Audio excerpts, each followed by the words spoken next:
വർഷങ്ങളായുള്ള പൊടിയും അഴുക്കുമൊക്കെ അടിഞ്ഞ് ആകെ വൃത്തികേടായിരിക്കുന്ന ഈ എൻജിൻ റൂം നമുക്ക് ക്ലീൻ ആക്കിയിട്ട് ഇതുപോലെ നല്ല ക്ലീൻ ആയിട്ടുള്ള നല്ല ബ്ലാക്ക് കളറും മറ്റുമൊക്കെ തെളിഞ്ഞു നിൽക്കുന്ന തരത്തിൽ ആക്കിയെടുക്കാം. അപ്പോൾ അതെങ്ങനെയാണെന്ന് നോക്കാം.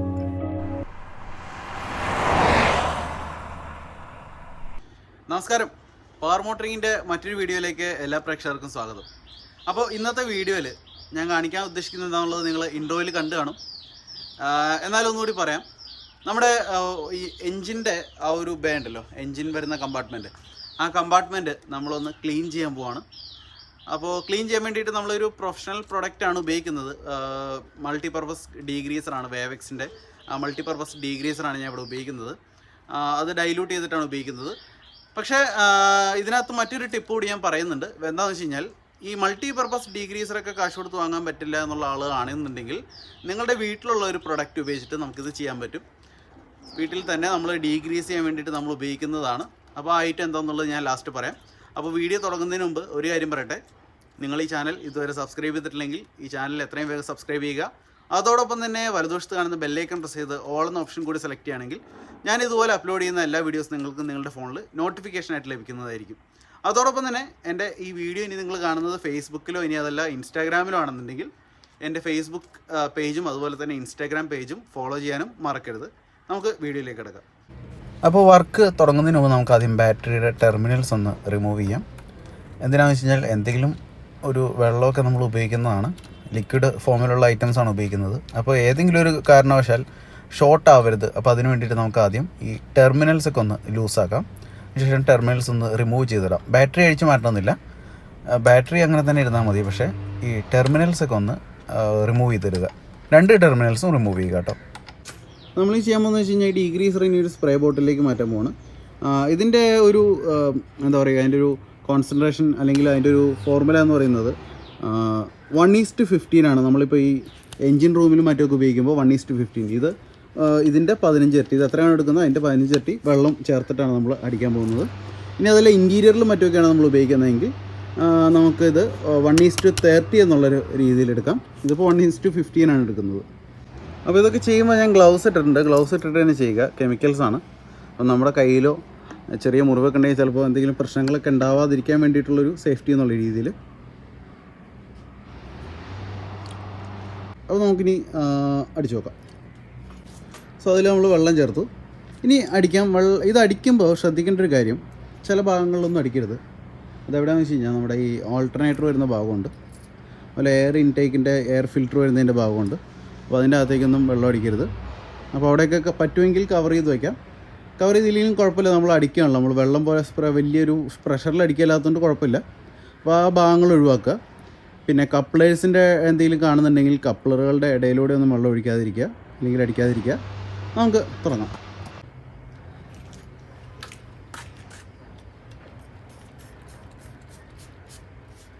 ഇനി നേരത്തെ പറഞ്ഞ സ്ഥലങ്ങൾ ഒഴിവാക്കിയിട്ട് ഒട്ടുമിക്ക എല്ലാ ഭാഗങ്ങളിലും നമുക്ക് അടിക്കാം, മുകളിൽ കാണുന്ന ഭാഗങ്ങളിൽ. അപ്പോൾ ഇത് അടിച്ചതിന് ശേഷം ഒരു 2-3 മിനിറ്റ് വെക്കുക. അപ്പം നന്നായിട്ട് നനയാൻ ഭാഗത്തിന് തന്നെ അടിക്കണം. നന്നായിട്ട് നനഞ്ഞ് ഒരു 2-3 മിനിറ്റെങ്കിലും മിനിമം അത് അവിടെ ഇരിക്കണം. എങ്കിൽ മാത്രമേ നന്നായിട്ട് ആ ഡയറക്റ്റൊക്കെ ലൂസ് ആവുകയുള്ളൂ. അപ്പോൾ നമുക്ക് നന്നായിട്ട് അടിച്ചിട്ട് കുറച്ച് നേരം വെയിറ്റ് ചെയ്യാം. ഒരു 2 മിനിറ്റെങ്കിലും നമുക്ക് വെയിറ്റ് ചെയ്യാം. ഇനി ബോണറ്റിൻ്റെ അടിഭാഗം, അതായത് ഈ മുകളിൽ കാണുന്ന ഭാഗത്തെ സെൻറ്ററിൽ വരുന്ന കാർപ്പറ്റ് ഒഴിവാക്കുക. കാർപ്പറ്റിൽ അടിച്ചാൽ പിന്നെ നല്ല എന്താ പറയുക, ഹൈ പവർഫുൾ ആയിട്ടുള്ള നല്ല വാക്വം ക്ലീനർ ഉണ്ടെങ്കിൽ മാത്രമേ ചിലപ്പോൾ നമുക്ക് ഫുള്ളായിട്ട് റിമൂവ് ചെയ്യാൻ പറ്റുള്ളൂ. അതല്ലാത്ത സ്ഥിതിക്ക് നമ്മളത് ഒഴിവാക്കുക. നമുക്കല്ലെങ്കിൽ പിന്നെ വെള്ളം അതിൽ നിന്ന് ഡ്രിപ്പ് ചെയ്തുകൊണ്ടിരിക്കും. ഇനി നമുക്കൊരു നല്ലൊരു മൈക്രോ ഫൈബർ ഒന്ന് നനച്ചിട്ട് നമ്മൾ നേരത്തെ എവിടേക്കാണ് അടിച്ചിരിക്കുന്ന ഭാഗങ്ങളൊക്കെ ഒന്ന് ക്ലീൻ ചെയ്യുക. നന്നായിട്ട് വെള്ളം നനച്ചിട്ട് നന്നായിട്ട് തന്നെ ഒന്ന് ക്ലീൻ ചെയ്തെടുക്കുക. എല്ലാ ഭാഗവും നന്നായിട്ടൊന്ന് തുടച്ചെടുക്കുക. അപ്പോൾ നന്നായിട്ട് അഴുക്കൊക്കെ നന്നായിട്ട് ഇളകിപ്പോയെന്ന് നമുക്ക് കാണാൻ പറ്റും. ഇത് ചെയ്യുമ്പോഴും ശ്രദ്ധിക്കുക, നേരത്തെ പറഞ്ഞ പോലെ തന്നെ ഒരുപാട് വെള്ളമൊന്നും അതിൻ്റെ ചില ഭാഗങ്ങളിൽ കപ്ലറിലും പിന്നെ ഓൾട്ടർനേറ്ററിലും മറ്റുമൊക്കെ ഒന്ന് വീഴാതിരിക്കാനായിട്ട് ശ്രദ്ധിക്കുക. കാരണം അത്രമാത്രം നനവുണ്ടാവരുത്.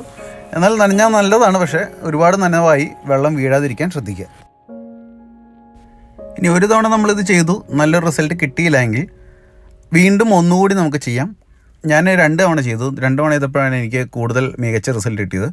ചിലപ്പോൾ വീണ്ടും ചെയ്ത് കഴിഞ്ഞാൽ വീണ്ടും മികച്ച റിസൾട്ട് കിട്ടും. എന്നാലും രണ്ടാമത്തെ തവണ തന്നെ ഓൾമോസ്റ്റ് അഴുക്കുകളൊക്കെ പോയി കിട്ടി. അപ്പോൾ അതുകൊണ്ട് തന്നെ ഞാൻ 2 തവണ ചെയ്തിട്ടുള്ളൂ. ഇനി ഞാൻ ചെയ്യാൻ പോകുന്നതെന്ന് വെച്ച് കഴിഞ്ഞാൽ ഈ ട്രിം പ്രൊട്ടക്റ്റൻ്റ് ഉപയോഗിച്ചിട്ട് ഇതിലെ പ്ലാസ്റ്റിക് അല്ലെങ്കിൽ റബ്ബറായിട്ടുള്ള ബ്ലാക്ക് കളറുള്ള പാർട്സ് ഇതിനകത്ത് എഴുതിയിട്ടുണ്ട് പ്രത്യേകം protects all plastic and rubber. അപ്പോൾ പ്ലാസ്റ്റിക്കും റബ്ബറും വരുന്ന പാർട്സ് ഇതാ എൻജിൻ്റെ കവറ്, അതുപോലെ ചില ഹോസുകളുണ്ട്. അപ്പോൾ ഇങ്ങനെ വരുന്ന ഭാഗങ്ങൾ, എയർ ഫിൽറ്ററിൻ്റെ കവറ്, ഇങ്ങനെ വരുന്ന ഭാഗങ്ങളിലെല്ലാം ഞാൻ ഈ പ്രൊട്ടക്റ്റൻ്റ് ഒന്ന് അടിച്ചു കൊടുത്തിട്ട് ജസ്റ്റ് ഒന്ന് പോളിഷ് കൂടി ചെയ്യാൻ പോവാണ്. അപ്പോൾ ഇതുകൂടി ചെയ്ത് കഴിയുമ്പോഴാണ് ശരിക്കും നമ്മൾ നേരത്തെ ആദ്യം കണ്ട ഒരു ഇൻട്രോയിൽ കണ്ട ഒരു സെയിം റിസൾട്ട് കിട്ടുകയുള്ളൂ. ഇത് വലിയ ബുദ്ധിമുട്ടുള്ള പണിയൊന്നുമല്ല. ഇതാണ് ഏറ്റവും അവസാനം എളുപ്പമുള്ളൊരു പണിയാണ്. ജസ്റ്റ് അടിച്ചു കൊടുക്കുക, ഒരു മൈക്രോ ഫൈബർ ഉപയോഗിക്കുക, ജസ്റ്റ് ഒന്ന് തൂത്തെടുക്കുക. സോ നല്ലൊരു ഫിനിഷ് കിട്ടും. നമ്മൾ നേരത്തെ കണ്ട ഫിനിഷ് ഒന്നുമല്ല. ഇത് ചെയ്ത് കഴിയുമ്പോഴാണ് യഥാർത്ഥ ഫിനിഷ് കിട്ടുക. അപ്പോൾ ഇത് എല്ലാവരും നിർബന്ധമായിട്ട് ചെയ്യുക. ഇനി ഈ സംഗതി ഇല്ലാത്ത ആളുകൾ, ഈ ട്രിം പ്രൊട്ടക്റ്റൻ്റ് മറ്റൊന്നും ഇല്ലാത്ത ആളുകളാണെങ്കിൽ, ചില ആളുകൾ വെളിച്ചെണ്ണയൊക്കെ ഉപയോഗിക്കാറുണ്ട് ഡാഷ്ബോർഡിലൊക്കെ. ഇതിനകത്ത് ജസ്റ്റ് ഒന്ന് ഉപയോഗിച്ചൊന്നും കുഴപ്പമൊന്നുമില്ല. പക്ഷേ വണ്ടിയുടെ അകത്ത് ഡാഷ്ബോർഡിലൊക്കെ ഉപയോഗിക്കുമ്പോൾ, വെളിച്ചെണ്ണയൊക്കെ ഉപയോഗിക്കുമ്പോൾ നമുക്ക് തൊടുമ്പോഴൊക്കെ ഒരു സ്ലിപ്പിംഗ് ഒക്കെ വന്നേക്കാം. അപ്പോൾ അതുകൊണ്ട് അകത്ത് ഒഴിവാക്കുക. പറ്റുമെങ്കിൽ 1-2 കോട്ട് ചെയ്ത് അടിച്ചു കൊടുക്കാവുന്നതായിരിക്കും കേട്ടോ. അതുപോലെ മുകളിൽ കാണുന്ന ബീഡിങ് ഉണ്ട്, തൊട്ട് മുകളിൽ ഗ്ലാസ്സിനോട് ചേർന്ന് വരുന്ന ബീഡിങ്, ആ ഭാഗത്തൊക്കെ നമുക്ക് ഇത് അപ്ലൈ ചെയ്ത് കൊടുക്കാവുന്നതാണ്.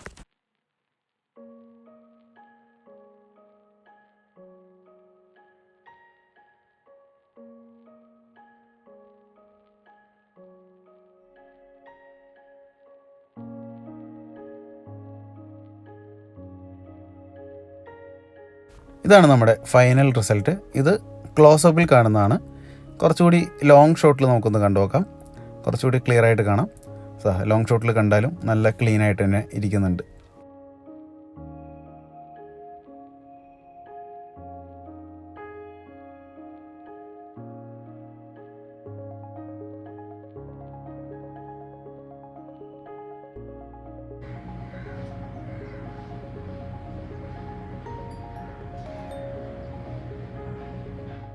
അപ്പോൾ ഞാൻ തുടക്കത്തിൽ പറഞ്ഞിട്ടുണ്ടായിരുന്നു, നിങ്ങൾക്ക് വീട്ടിൽ ഉപയോഗിക്കുന്ന ഒരു പ്രൊഡക്റ്റ് വെച്ചിട്ട് ഇത് ചെയ്യാം. അത് ഞാൻ കാണിച്ചു തരാമെന്ന് പറഞ്ഞിട്ടുണ്ടായിരുന്നു. വേറെ ഒന്നുമല്ല, നമ്മുടെ വീട്ടിലൊക്കെ ഉപയോഗിക്കുന്ന ഡിഷ് വാഷ് ലിക്വിഡാണ്. നമ്മുടെ പാത്രം കഴുകാൻ ഉപയോഗിക്കുന്ന ലിക്വിഡ്, വിമ്മൊക്കെ പോലത്തെ. ഇതിൻ്റെ പ്രത്യേകത എന്ന് വെച്ച് കഴിഞ്ഞാൽ ഇത് നല്ല ഒന്നാന്തരം ഡീഗ്രീസറാണ്. നമ്മുടെ പാത്രങ്ങളിലൊക്കെ പറ്റിയിരിക്കുന്ന മെഴുക്ക്, അതുപോലുള്ള ചെറിയ എണ്ണമയമുള്ള തരത്തിലുള്ള അഴുക്കുകളൊക്കെ ക്ലീൻ ചെയ്യാൻ വേണ്ടിയിട്ട്. അങ്ങനെ ക്ലീൻ ചെയ്ത് കഴിയുമ്പോൾ നമുക്കറിയാം വളരെയധികം ക്ലീൻ ആക്കാൻ ഏറ്റവും ബെസ്റ്റ് പാത്രം കഴുകുമ്പോൾ നമ്മൾ ഇത് തന്നെയാണ് ഉപയോഗിക്കാറുള്ളത്. വേറെ എന്തിട്ടാലും അതിനേക്കാളൊക്കെ ഏറ്റവും വെച്ചത് ഇത് തന്നെയാണ്. കാരണം എന്താ വെച്ച് കഴിഞ്ഞാൽ അത്രമാത്രം ഡീഗ്രീസിങ് പ്രോപ്പർട്ടീസ് ഇതിനുണ്ട്. അപ്പോൾ നമുക്ക് ആ പ്രൊഫഷണൽ പ്രൊഡക്റ്റ് ഇല്ലാത്ത ആളുകൾ ഈ പ്രൊഡക്റ്റ് ഉപയോഗിച്ചാലും മതി. പിന്നെ പ്രൊഫഷണലിൻ്റെ അത്രയും ഫിനിഷ് ഉണ്ടാവില്ല, എന്നാലും ഓൾമോസ്റ്റ് അതിൻ്റെയൊക്കെ അടുത്ത് തന്നെ കിട്ടുന്നൊരു ഫിനിഷ് നമുക്ക് കിട്ടും. അപ്പോൾ ഇന്നത്തെ വീഡിയോ നിങ്ങൾക്ക് ഇഷ്ടപ്പെട്ടു എന്ന് കരുതുന്നു. നമുക്ക് ഇതുപോലുള്ള കൂടുതൽ ഇൻഫോർമേറ്റീവ് ആയിട്ടുള്ള കൂടുതൽ വീഡിയോസുമായിട്ട് വീണ്ടും ഞാൻ വരുന്നതായിരിക്കും. അപ്പോൾ ആരും ചാനൽ സബ്സ്ക്രൈബ് ചെയ്യാനായിട്ട് മറക്കരുത്.